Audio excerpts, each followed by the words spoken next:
What happened was. Hey friends, it's so nice to see you. It's today, the time is now. You are here and the weather is outside your window.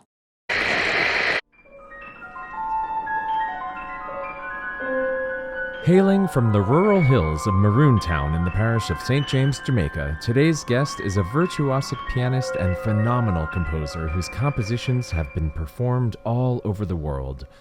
Please welcome to the show, Mikhail Johnson. Hello. Zach, hi, how is it going? Good. How are you? Nice to see you. I'm well. Thank you so much. Good to see you as well. Yeah. Where are you calling in from? I'm calling in from Steilacoom, Washington. Amazing. Yes, it's Wow. gorgeous outside. I'm right up by the beachfront. Oh my goodness. Just really taking in the glorious, snow-capped mountains on the horizon. So Wow. it's really, really, really, really, really fabulous. Oh, that sounds amazing. Oh my goodness. Well, it's so nice to finally connect. Yes, it is. We've been talking online for quite a while, but I mean, just Very like long looking at time. all the amazing things that you've been doing so far, and it was just like such a great honor to finally, get to speak with you in person. It's like, Oh, well, likewise. I'm a huge fan. yeah. So, Thank you so much. yeah. So you're an incredibly brilliant pianist. And what I need to know is, how did you discover piano? When did this happen? And tell me about your journey.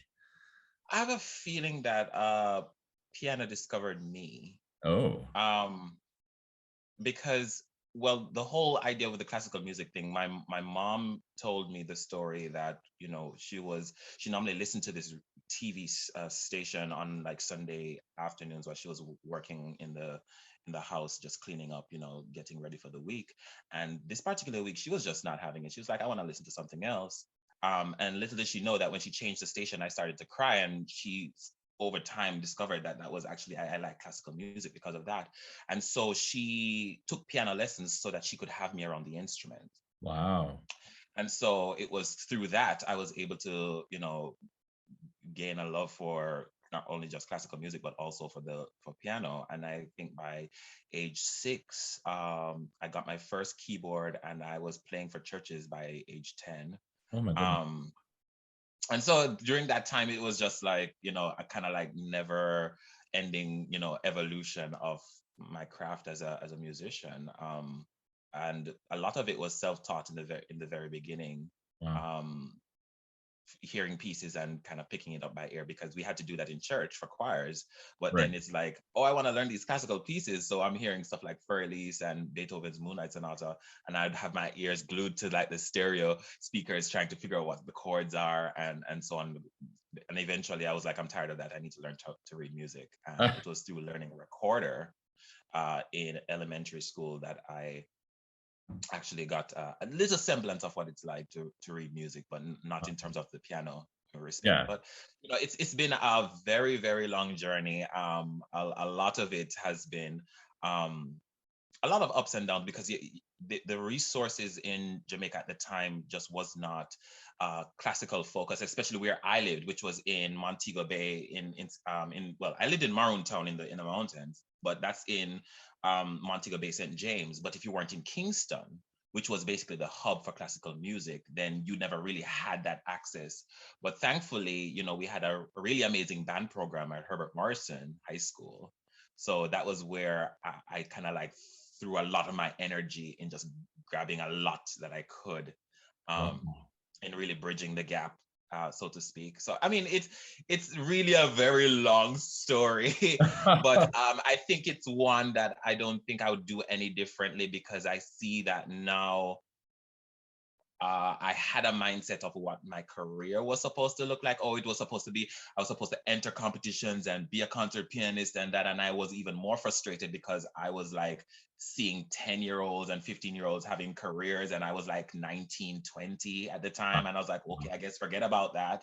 And then a lot of those competitions, I just was not ready to enter. And then by the time I was ready, the the age limit had already gone. So Sure. it was like, oh, what do you do? But I guess I realized that by the journey that I was taking on and the detours that I had to experience and the people that I met along the way, um, not only did they believe in my talent, but they put my name in spaces to not only grow and develop, such as like getting scholarships to study abroad, but eventually that morphed into learning how to compose and learning how to like develop that side that I never even knew existed.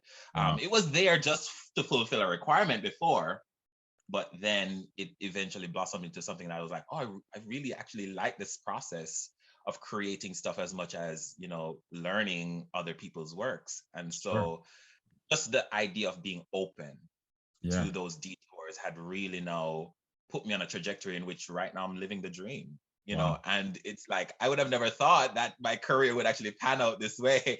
um but it did, and I'm so grateful. Wow.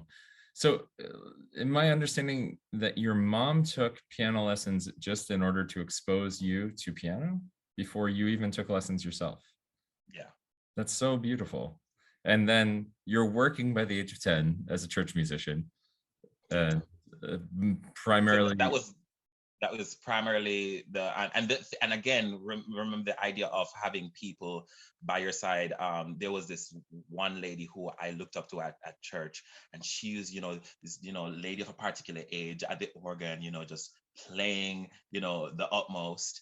And I would, at the end of service, go up to her and just stand right there as she plays the postlude, and she would let me stay there. And eventually it kind of morphed into she would let me sit beside her on the bench while she played, and then eventually it morphed into, why don't you play the postlude for one? So, and it's like it was a really nice trajectory of things. And so I loved her for that, just that exposure of having me witness all those things. That's amazing. And this is all by ear at this point. Yeah. You're playing by ear. So you learn to read music by playing the recorder, but that's only treble clef, right? Right. So how did you learn So to read bass clef? I had a science brain, and people eventually have come to realize that I actually started as a scientist. I was on my trajectory of becoming a forensic analyst, Okay. and I did my first degree, my undergraduate, in biological science. Wow. So before that, I was, all my high school track was actually science and technology, but people knew me as a musician, so they always had the two confused. They're like, "Aren't you a music major?" I was like, "No," but when they see me graduate with the science degree, they're like, "But you've always been in the music room." So Yeah. to get back to the reading of that, so I kind of put my problem solving and science brain together. So I was like, okay, if treble clef works like this, Mm. okay, what does the bass clef work like? And then it was just like, okay, so how do I put this together? And I mean, it wasn't really efficient, because I'm not the best sight reader, but I do get along as best as I can. And it's not until I started teaching other people to read that I kind of figured, oh, that's how you do this efficiently. But during that time, trying to figure things out on my own, that was my way of kind of like, saying, okay, if the treble clef works like this, bass clef works like this, okay, what happens when I put it together? And then it started to make a sense, and I was kind of coupling it with what I was hearing from the recordings, and it was like, okay, that I think that could work. Wow. So that's basically how that kind of happened. Did you ever have these silly little phrases to help remember the staff lines? Like, we had one, every good boy deserves fudge. uh, we said favor. That's better. I don't, and again, I realized that was not necessarily efficient, but it did help me remember to an extent. Yeah. Um, I think we should write new but ones. Right? perhaps, let's- or maybe in the beginning we could introduce that, but then I think we would say, okay, I think patterns are the way to go. Yeah. Let's learn this as a language in terms of Yeah. pattern. Because it truly is a language. Music is a language. And yeah. It's a beautiful language, and I love that people who don't speak the same language can get together and play music. That's really stunning, and communicate in that way. It's really amazing to hear, like, you know, people from just different cultures come in one space and start rehearsing, and even though there might be a language barrier, just by using the instrument to communicate, they're able Mm. to like detect what's needed and what they're going for, and adjust accordingly. So there's so much to that, and I think it speaks to a lot of the thing a lot about the human experience, and about how we thrive through connection, and how we Oh seek yeah. to meet each other's needs Oh through yeah. that. And so music is like this good conduit to Yes. make that happen. Yes. Absolutely. Yeah, that's beautiful. Now, you've just done a lecture recital on cultural appropriation. Talk to me about this. Well, um, that lecture recital, it's a very special project to me, because for a long time I had thought about this repertoire that they claim was so famous, you know, growing up hearing Brahms and Mozart and Beethoven. I never really thought too much about it, that there were no music from people that looked like me. Mm. And then went through all my university training, and it's not until I was on my way out, close to when I was on my way out, did I meet other people who were like, have you heard of like George Walker? Have you heard of William Grant Still? Have you heard of, you know, Brian Neighbors and you know, Bailey Holland? And I'm like, who are these people? These are people who look like me. They've been writing music all this time. And it's like, it's so interesting to realize that you've gone through so many years of formal training, and none of this music is in the standard repertoire as you perceive it. Yeah. So I was like, how do I bridge this gap? But at the same time, I'm realizing that there have been a lot of cultures being used in this music that is basically standardized. So I'm Sure. like, okay, Sure. In um, Mozart, in Puccini, in Verdi, and right. everywhere. So I noticed that it was very much present in opera, because Yes. it's a little more explicit, because you have characters that you can actually see, and you Sure. have costuming and set design. But Right. what happens in piano music specifically? How do you detect that, and where do you find these aspects to be problematic? And so I thought that since no one really was talking about the repercussions of classical music and cultural appropriation, except for like in recent years when a lot of composers were getting flack for not giving proper credit to um, certain sources, such as, like, you know, throat singing or the use of African drumming or so on. That really raised some eyebrows, because Yeah. I was like, everyone is kind of like trying to shy away from the topic, as in to say, let's not soil classical music with this thing. But I was like, what about it that's so trivial? Why we cannot engage with it? But I mean, it's very prevalent in popular music. Yeah. People are willing to call, you know, artists out when they're stealing works, or when they find that works or certain hairstyles or certain dress is not deemed appropriate. But when it Right. comes down to classical music, it's almost as though it's a taboo subject. So I was like, and then here comes this umbrella term of exoticism, where they're like, oh, you know, it's just exotic and so on. And I'm like, I feel as though this term is almost used as a scapegoat to give permission to just do anything and Yeah. it be permissible. Right. So how can we really navigate in a way to make it very clear what are the lines and where are they blurred, and make that defined in a way, because it's very complex, it's very nuanced. And what are these levels in which we can not just try to circumvent backlash, but just use that in a way to which we can serve the people who we seek to represent properly? Yeah. Because at the end of the day, these are cultures that are very sensitive, that are very rich, that are very authentic, and they come from a place of belonging. And if we just merely use them as a way of just to get a new style, or just to get something that's fun, or something that's just to elevate what we have, but at the end of the day, we're the one gatekeeping, Yeah. then it becomes problematic because, they're without them, we wouldn't have had anything to reference.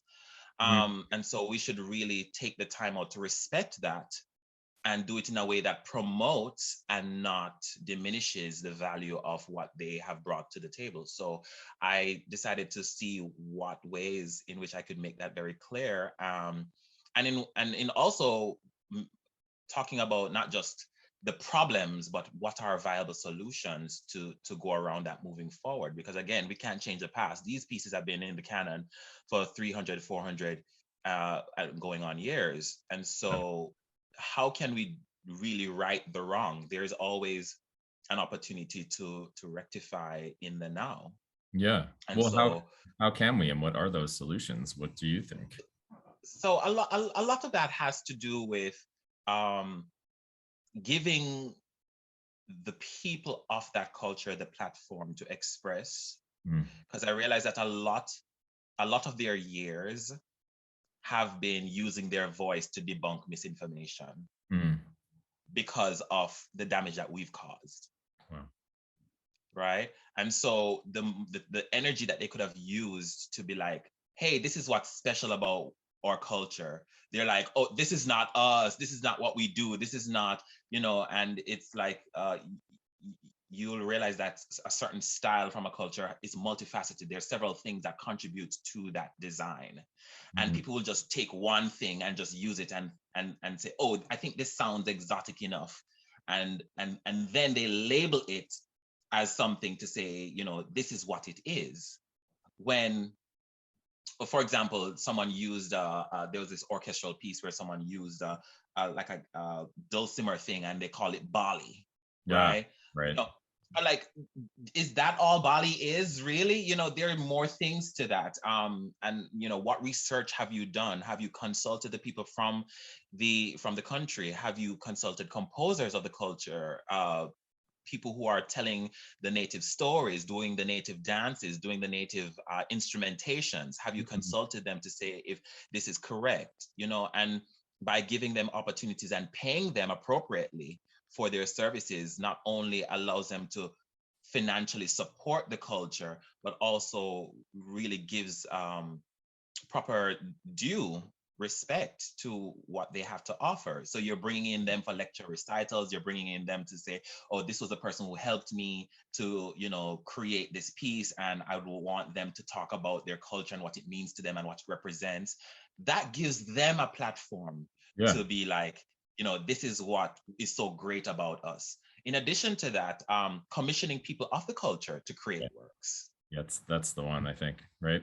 It's simple as that. And I feel as though we have kind of gatekept by going for the same popular composers just because it's safe for them. And yes, while it might be financially safe because you know what you might be getting, um why not request something else that's not possibly culturally appropriating?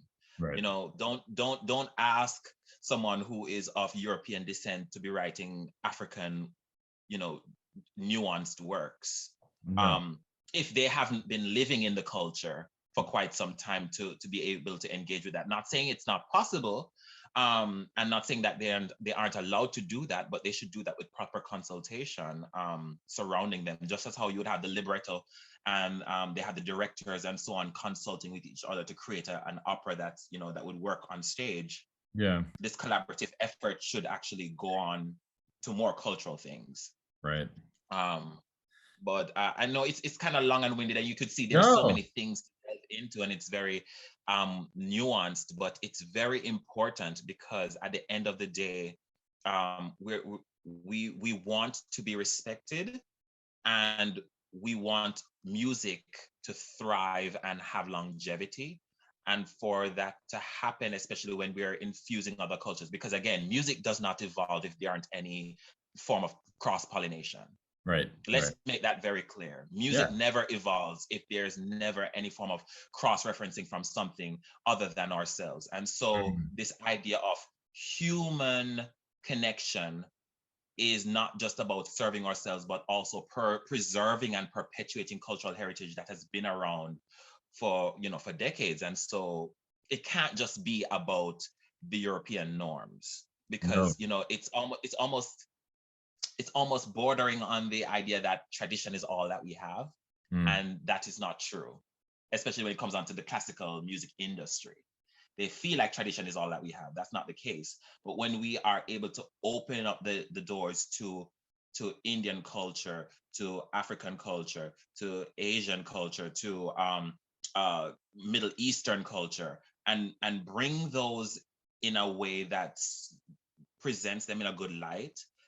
I always reference Black Panther in this respect, because the soundtrack guy, I think he is I'm not sure if he's from Australia, but he's from either, I think, Australia, New Zealand.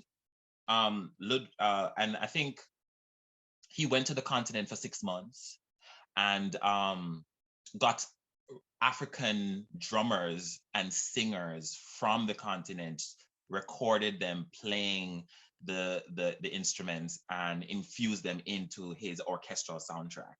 Wow. And so to see that he took the time to know about their culture, went to the museums, look at the different drums, hear what they sounded like, went to the different tribes, saw what the drummings sounded like in the context and so on. Always like, I like this. I want this to be the voice of T'Challa. Whenever T'Challa comes on, this is what you hear.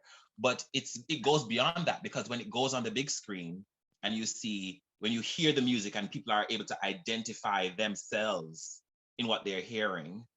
And then on top of that, you have the costume designers who have done their due diligence and represented the tribes in such an authentic way as well. That brings so much pride to the continent beyond anybody could even imagine. Mm. And people would think that this would be something that would fail.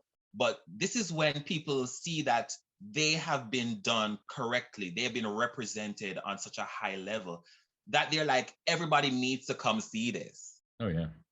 This is what we are about. And, we should not be, as a classical industry, be afraid to not just launch out in the deep just so that we can satisfy donors, but to really diversify our audience and support the people who we expect to come and see us, Yeah.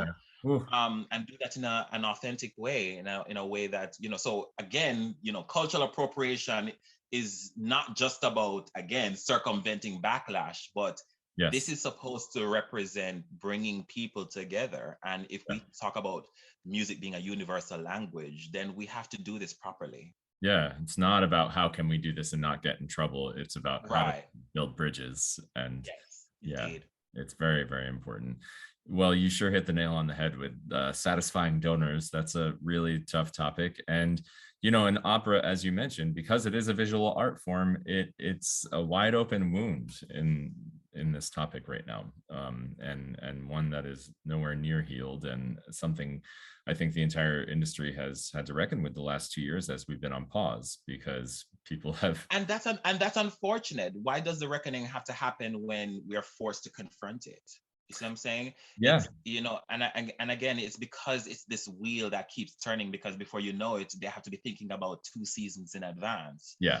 And so now that everything has come to a halt, they had to really sit and revamp. But I feel as though that I've realized that a lot of the smaller companies that have been behind the scenes trying to find ways in which, how can we promote works of other cultures? How can we talk about different experiences?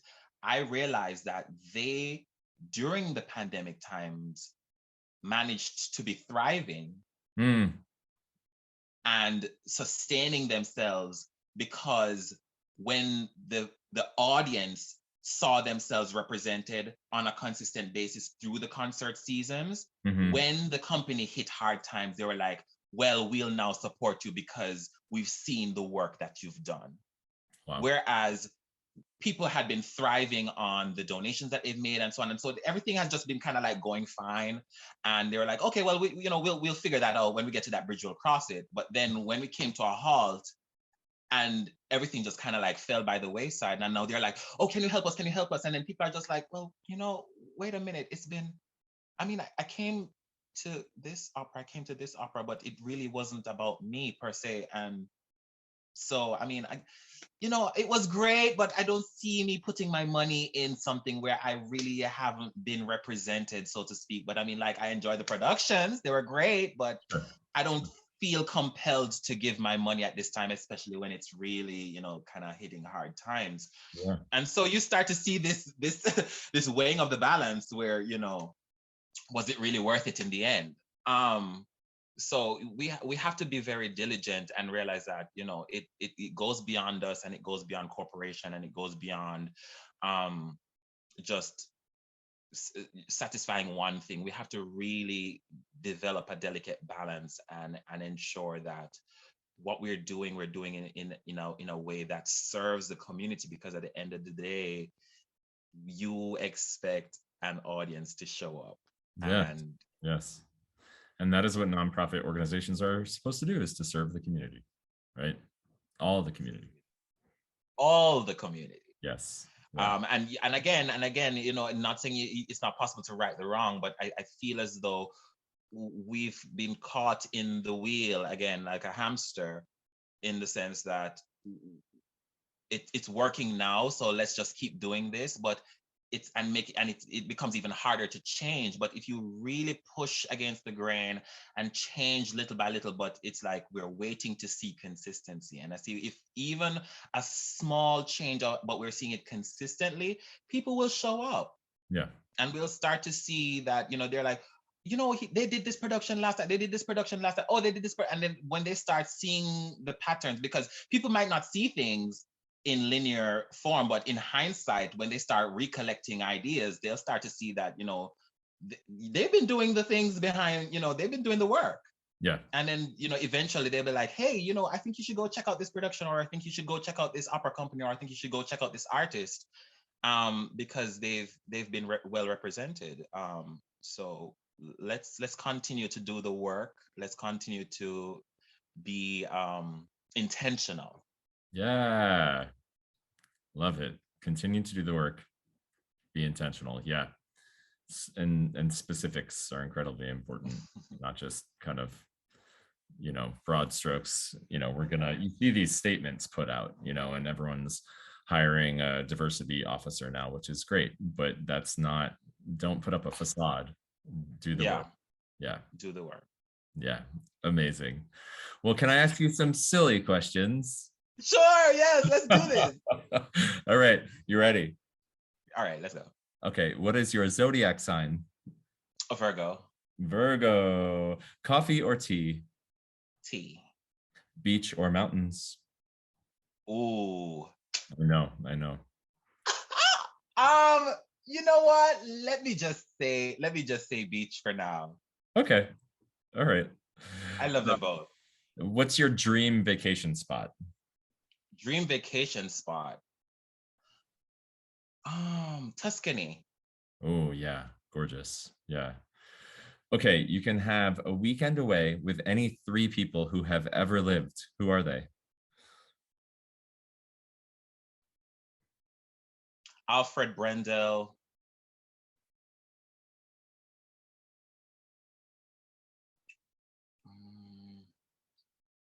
Who've ever lived? My mom. Oh.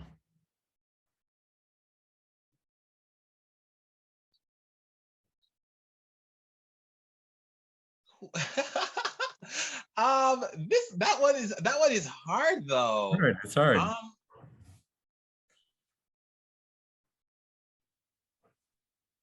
Brahms. All right, Brahms. Who's your favorite composer to play? Favorite composer to play? Yeah.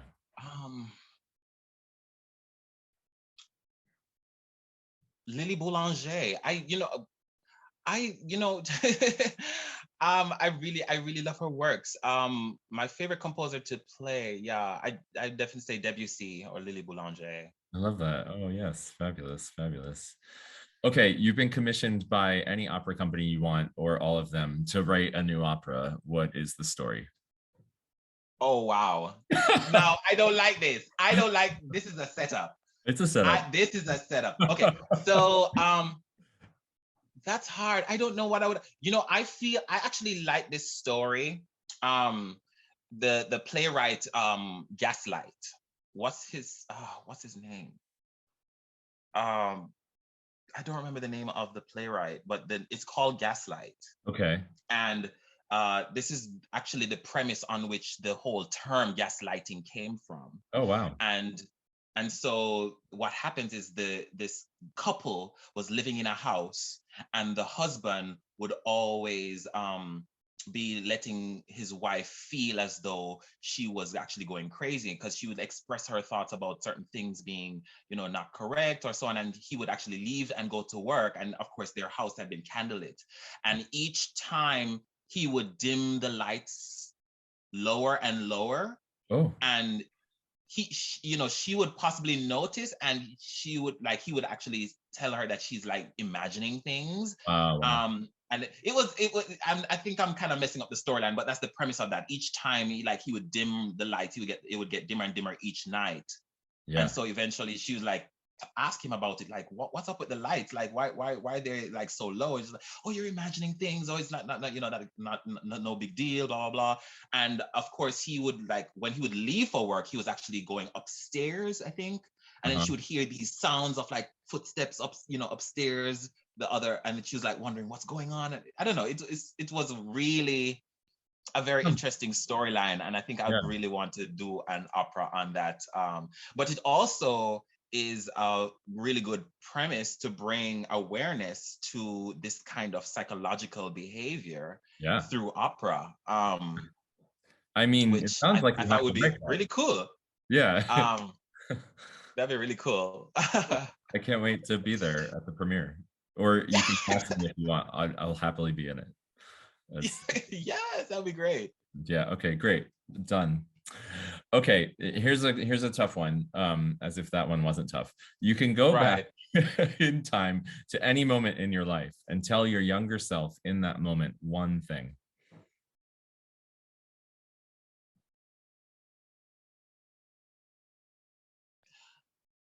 What year was that? That year was,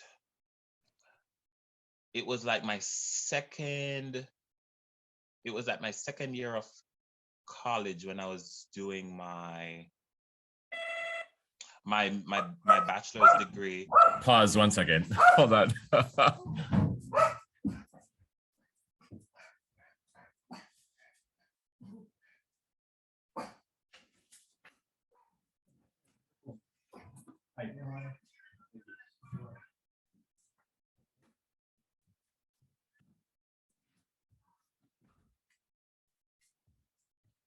Goodness, sorry, I had a delivery. Okay. Okay. I think it was my second year in college doing my degree in science, and there was a teacher that came to me and basically transformed. Her name was Kimberly Khan. She came that one semester and transformed me into basically like changing my career. Making me think about having music as a long-term career, like as it was being possible. And then since then, I was kind of like, am I gonna even make it as a musician, or can I? But then again, I had it in my mind that, okay, yes, I'm gonna be a musician because I could see that it's possible.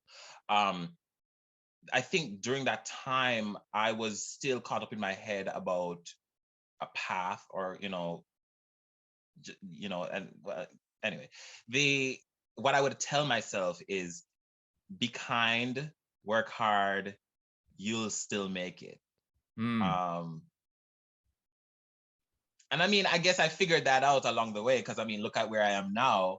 But I think it was a very hard psychological warfare at the time, looking at other people and kind of projecting, oh, I should have been there by a certain time, or should have had my degree by a certain time. And they're like, no, you're on your own timetable. Yeah. Comparison's incredibly difficult, I think, for everyone. But I think especially as an artist, because you can't, no one runs a parallel course to anyone else. We're all on our own journey. And it's not a ladder that you climb. Yeah. So yeah, I would tell myself, you're on your own timetable. I like It's gonna that. be fine. Yeah. Okay, the final question is, what is the meaning of life? To be seen, to be loved, to be understood.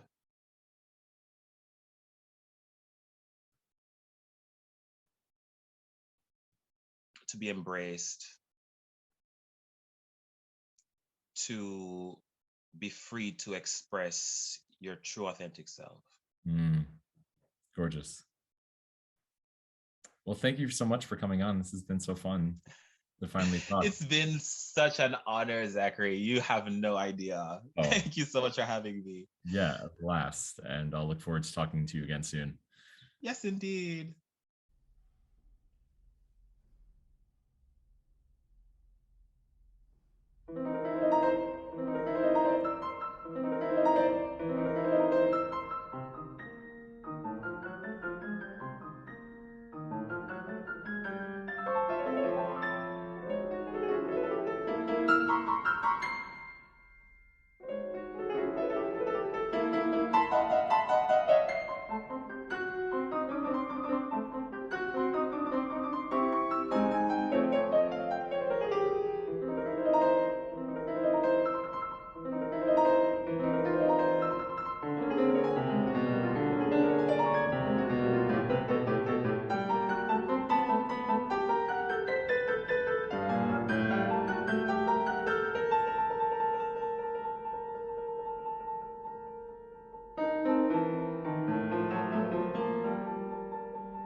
That's all for today's episode.